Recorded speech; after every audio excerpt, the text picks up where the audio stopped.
السلام علیکم ورحمۃ اللہ وبرکاتہ۔ بسم اللہ الرحمن الرحیم، الحمد للہ رب العالمین، والصلاة والسلام علی سید المرسلین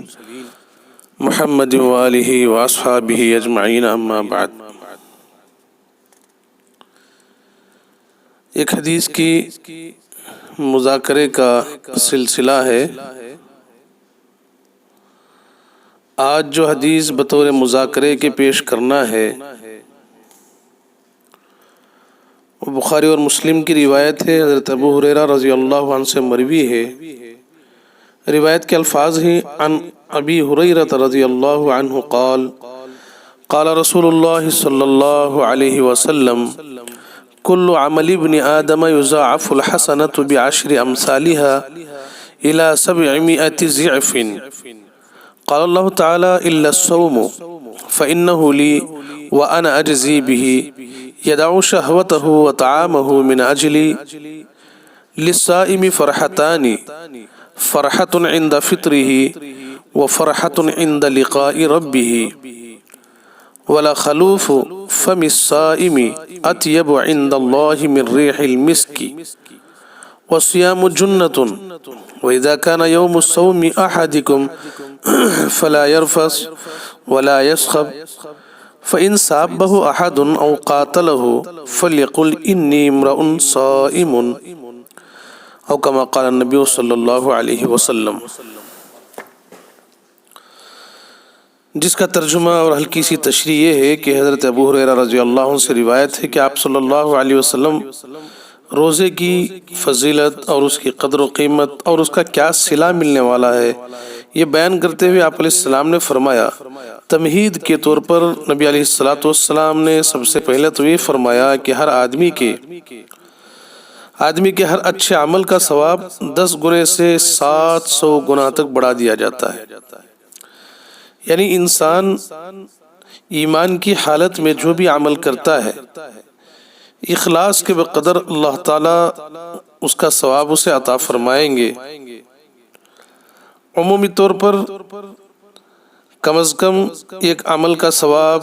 اس کے 10 گنا زیادہ بڑھا کر دیا جائے گا، اور بعض اوقات عمل کے خاص حالات اور اخلاص اور عمل کرتے وقت اللہ کی خشیت اور خوف جو اس پر طاری ہوگا اور جس کیفیت سے طاری ہوگا،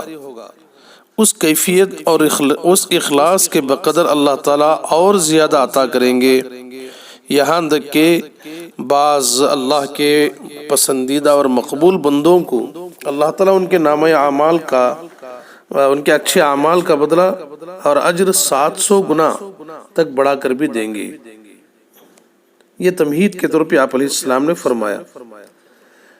پھر آگے آپ علیہ السلام نے فرمایا، اللہ تعالیٰ کا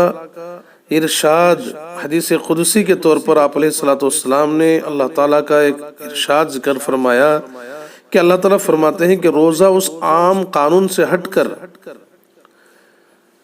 بندے کی طرف سے خاص میرے لیے ایک تحفہ ہے۔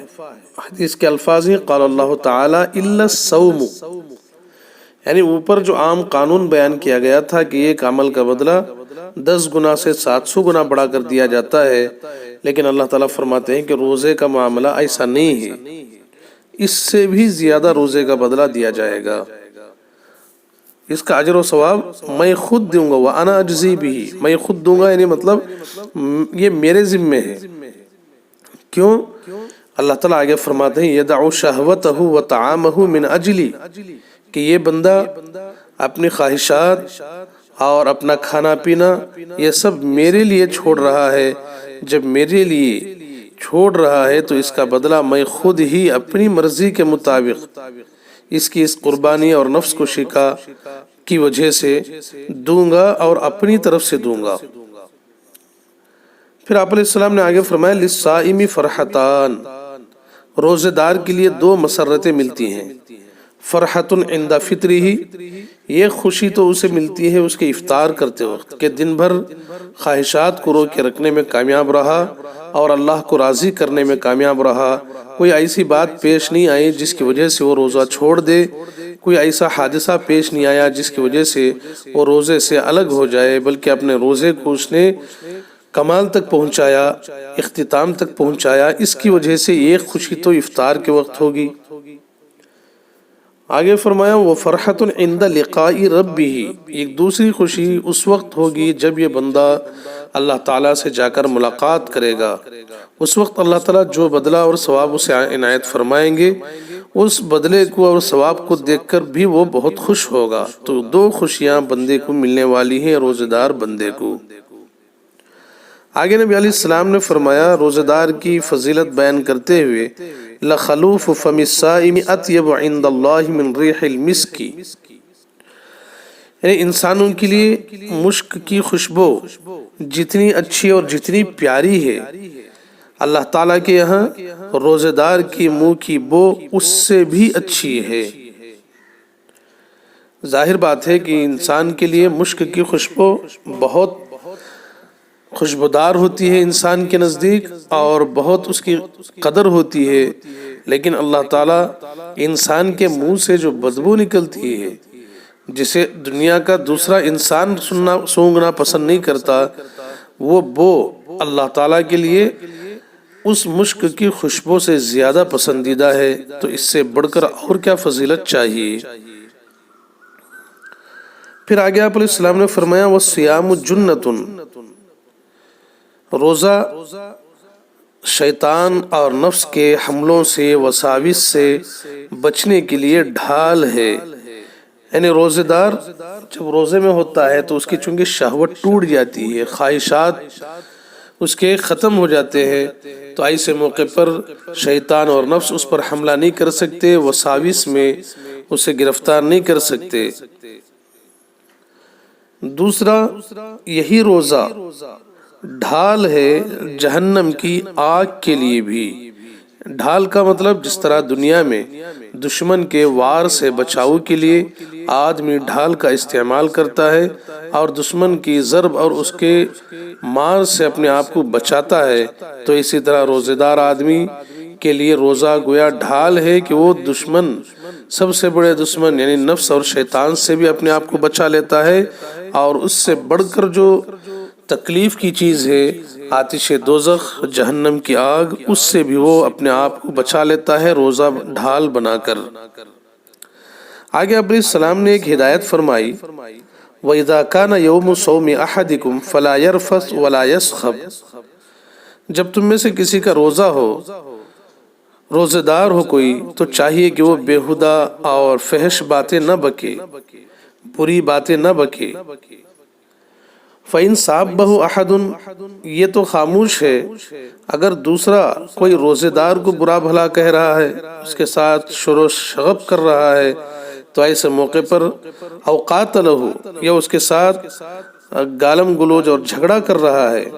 تو پھر کیا کرنا ہے؟ فَلْيَقُلْ إِنِّي امْرَؤٌ صَائِمٌ، تو روزہ دار یوں کہہ دے کہ میں روزہ دار آدمی ہوں، اب تیرے ساتھ ان چیزوں میں مشغول نہیں ہو سکتا۔ تو اس میں نبی علیہ السلام نے ایک بڑی ہدایت دی ہے کہ روزہ رہنے کے باوجود ہماری زبان فحش بکنے سے خاموش نہ رہی، جھگڑے چلتے رہے، گالی گلوچ چلتی رہی، تو پھر روزہ رکھنے کا کوئی فائدہ نہیں ہوگا۔ اس لیے روزہ دار کے لیے چاہیے کہ اپنی زبان کی بھی حفاظت کرے۔ زبان کی حفاظت غیبت سے، چغلی کھانے سے، اور دوسروں کے لیے گالی گلوچ سے، فحش بکنے سے، شغب و شغب کرنے سے، اس طرح کی جو بھی زبان کی حرکتیں ہیں اور دیگر اعضاء کی حرکتیں ہیں ان سب سے بچے۔ خصوصاً زبان کا آپ علیہ السلام نے یہاں استعمال فرمایا ہے، اس سے زیادہ بچنے کی ضرورت ہے۔ تو اس آخری ہدایت میں اشارہ اس بات کی جانب بھی ہے کہ جو خاص فضیلتیں اور برکتیں اوپر بیان کی گئی ہیں، یہ ان روزے داروں کی ہیں، ان روزے داروں کے روزے کی ہیں جنہوں نے اپنے شہوت نفس اور کھانے پینے کے علاوہ گناہوں سے، حتیٰ کہ بری اور ناپسندیدہ باتوں سے بھی پرہیز کیا۔ ایک دوسری حدیث میں فرمایا آپ علیہ السلام نے کہ جو شخص روزہ رکھے لیکن برے کاموں اور غلط باتوں سے پرہیز نہ کرے تو اس کے بھوکے پیاسے رہنے کی اللہ کو کوئی ضرورت نہیں ہے۔ اللہ تعالیٰ تو بڑی بے نیاز شخصیت ہے، اللہ تعالیٰ کی ذات بڑی بے نیاز ہے، تو آدمی بھوکا پیاسا تو رہ رہا ہے، مگر زبان کی حفاظت نہیں کر رہا، گالم گلوچ کر رہا ہے، غیبت میں مشغول ہے، اس وقت چونکہ عموماً وقت فارغ ہوتا ہے تو آدمی اپنا ٹائم بتانے کے لیے دو آدمی مل گئے تو پھر باتیں شروع ہوتی ہیں، اور باتیں چلتے چلتے کسی کا ذکر آتا ہے اور پھر غیبت شروع ہو جاتی ہے۔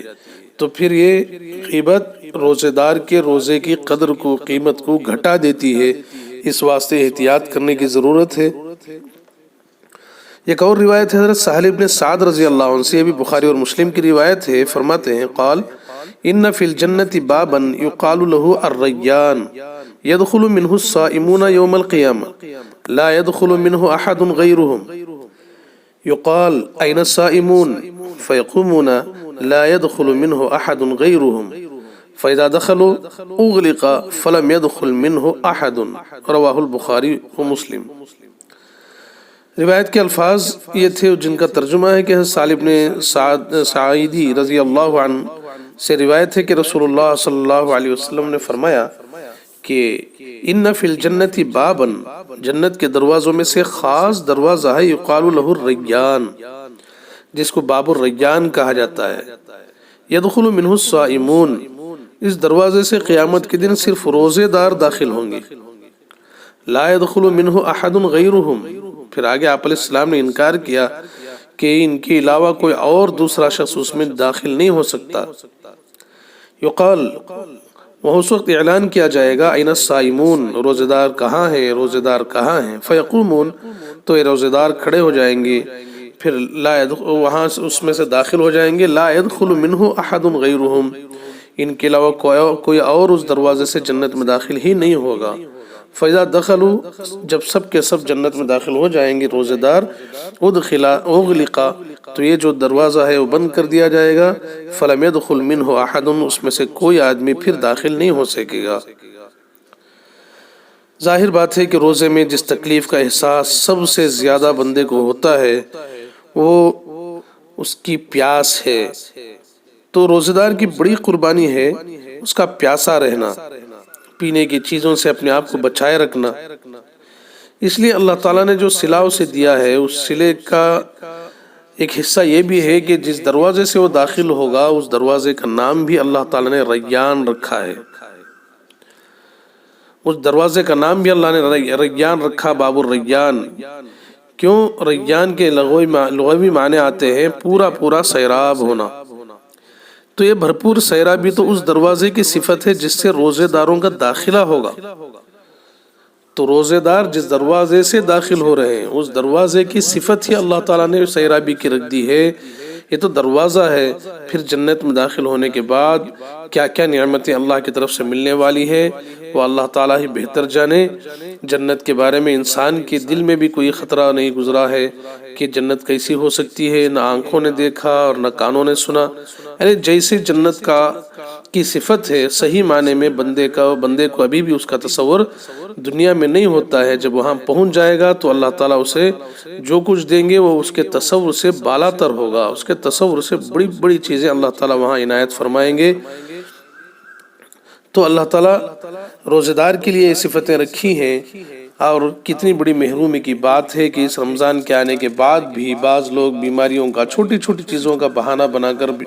روزے سے بچنے کی کوشش کرتے ہیں، گویا وہ اپنے آپ کو بہت بڑا محتاط انسان سمجھتے ہیں، حالانکہ اللہ تعالیٰ روزے دار کے لیے جو بڑا ثواب اور بڑی نعمتیں، بڑا اجر رکھا ہے وہ بہت بڑی چیزیں ہیں۔ اگر انسان ان سب چیزوں پر غور کر لے تو اس کے لیے کوئی بیماری نہیں ہوگی، کوئی عذر نہیں ہوگا، انسان چاہے گا کہ میں ہمیشہ روزہ رکھا کروں۔ اللہ تعالیٰ سے دعا ہے کہ اللہ تعالیٰ سب کو روزہ رکھنے کی توفیق نصیب فرمائے، اور جو بہانے بنانے والے ہیں، چھوٹی چھوٹی بیماریوں کا عذر کر کے روزوں سے بچنے والے ہیں، اللہ تعالیٰ ان کو بھی صحیح توفیق نصیب فرمائے۔ وآخر دعوانا ان الحمد للہ رب العالمین۔